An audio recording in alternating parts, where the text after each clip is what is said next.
Mga master, marahil may iilan sa inyo na may mga napapansing ganito sa inyo po mga loan accounts, no? Maraming mga empty spaces, no? Mga buwan na kung titingnan po ninyo sa inyo pong payslip ay nakadeduct naman, pero dito sa GSIS Touch ay walang naging remittance. Pero bakit po ba sinasabi ko na ang mga ganitong sitwasyon ay normal lamang at wala pong dapat ikabahala? Narito po mga master ang ating pong explanation kung bakit wala kang dapat ikapangamba kung ganito po yung sitwasyon ng inyo pong GSIS Touch. Pero bago po yun ay dapat po muna ninyong tingnan at alamin kung bakit nagkakaganito bago po kayo ma-stress, no, kung saan napunta yung nakadeduct sa inyo pong sahod. Ang ito po inyo nakikita ay para po ito sa isang emergency loan na mayroon pong monthly amortization na 655 pesos and 56 centavos. 20,000 po yung halaga ng emergency loan na may 3 years term para po sa ganitong klase na loan account. No, kung napapansin po ninyo dyan mga master ay wala pong naging remittance sa buwan ng Enero. No? Kaya pwede niyong isipin na saan napunta yung nakadeduct from January, April, tapos sa July na naman. Bakit hindi po pinakita? Bakit hindi na-remit? Ang totoo po niyan mga master ay na-remit din po ng inyong agency yung deduction. Yun pong nakikita po ninyo sa buwan ng Pebrero, yun po ay posibleng para sa buwan ng Enero. Paano po yun nangyayari? Ganito po, may mga instances na yung mga agencies ay hindi po nakaka-remit on the same month. No, may mga tendency po talaga na ganyan. Yung remittance ay nangyayari on the following month. At ito naman po ay hindi po ipinagbabawal. No, ito naman po ay hindi paglabag sa deadline. Kasi yung deadline sa GSIS remittance ay up to the 10th day of the following month. So kapag January na deduction sa inyo pong sahod, pwede po siyang na-remit sa buwan ng Pebrero. Basta hindi po lalagpas ng February 10 ay walang problema, walang interest na mangyayari. So ngayon, kung na-remit po ito, let's say February 1, no? Dito po sa recording ng GSIS Touch ay hindi mo po siya makikita sa buwan ng Enero kasi nga yung remittance niya ay nangyari month of February. So dito, makikita mo siya reflected sa buwan ng Pebrero. No? So yung February po dyan, possible po na yun ay for the month of January. Okay? So mamaya, kapag makumpleto po natin, doon po tayo makonvince na wala kang dapat ikabahala. Ngayon, pwede kang magkaroon ng worries na baka mali, no, baka February talaga yan. So ito, yung first nating theory dito, itong February, ay para po yan sa month of January. Pero na-remit siya sa buwan ng February, kaya sa February siya nakalista. So ngayon, yung month of February naman na remittance, no, may tendency din na na-remit siya for the month of March. Kung titingnan po ninyo, yung nakikita dyan sa buwan ng Marso ay good for 2 months, no, 1,311. Pero yung monthly remittance lamang po dapat ay nasa 655 lang kasi yun po yung nakadeduct sa sahod. Yun po amortization ng emergency loan. Pero sa buwan ng Marso ay good for 2 months. So ating pong theory dito, ito pong buwan ng Marso ay payment po yan for the month of February and March. So nangyari, yung nakadeduct sa inyong sahod from February, na-remit po siya buwan ng Marso. Tapos yung buwan naman ng Marso ay na-remit siya on the same month. Kaya doble yung nakikita niyo dyan sa buwan ng Marso. No? So from January to March, kumpleto po. Good for 3 months yung remittance na natanggap ng GSIS sa inyo pong loan account. So, dito po sa unang 3 buwan, sa first quarter, wala po tayong dapat ikabahala.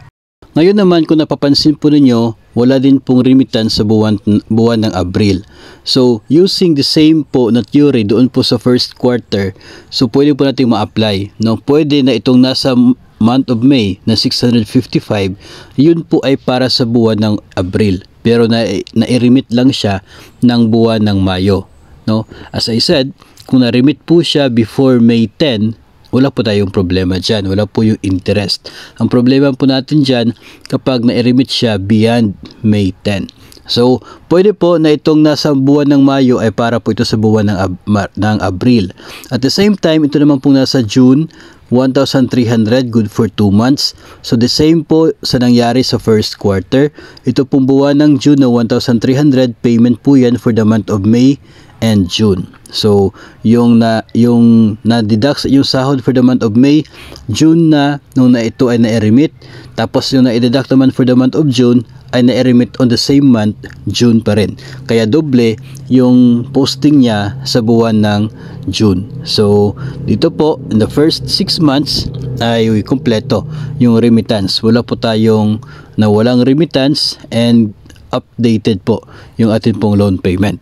Ngayon naman ay dito tayo sa buwan ng July na wala pong remittance for the month of July.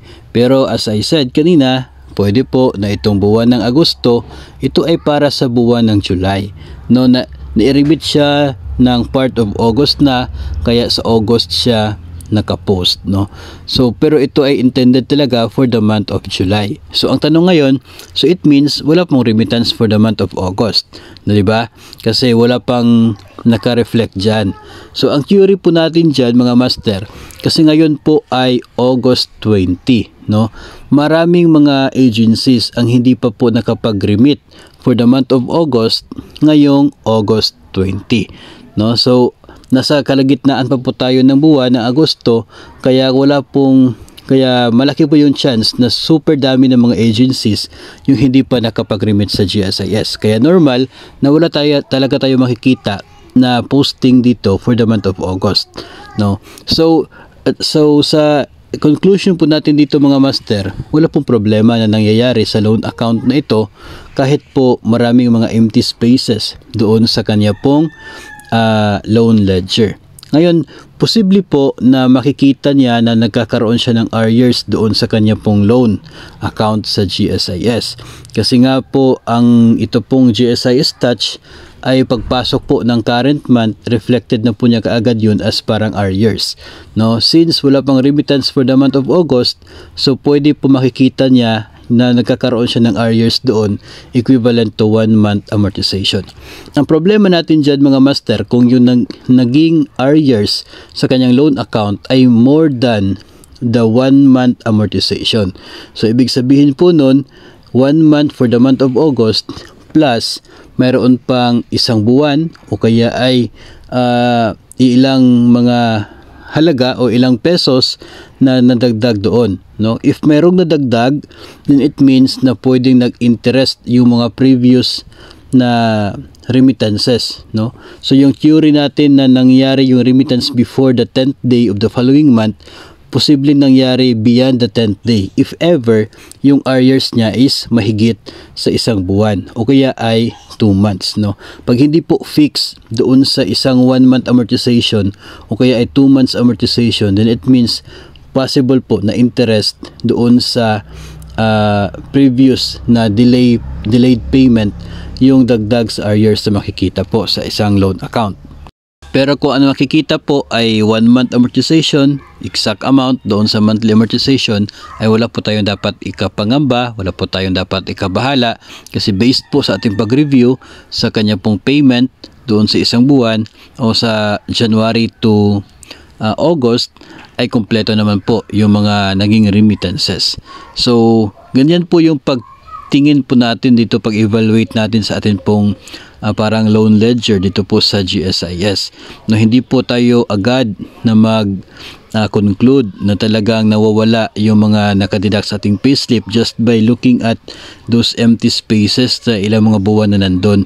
Kasi in reality, pwede naman talaga na doon siya sa following month makikita kasi doon pa na-remit ng agency yung para po sa deduction na yon. So ganyan po yung pagtingin natin, mga master, kapag tayo po ay nag-check sa atin pong loan account sa GSIS through GSIS Touch. So malaking bagay talaga kapag mayroon po tayong GSIS Touch, kasi ilang pindot-pindot mo lang ay makikita mo na yung naging takbo ng payments sa inyo pong mga loans sa GSIS. Unlike before, na kinakailangan pa nating pupunta sa GSIS office para lamang maki-update sa atin pong loan account doon kung kumusta na. Sa ngayon, anytime, as long as meron ka pong internet connection at naka-download ka ng GSIS Touch, ay pwede po ninyong matrace at ma-monitor ang inyo pong loan accounts sa GSIS.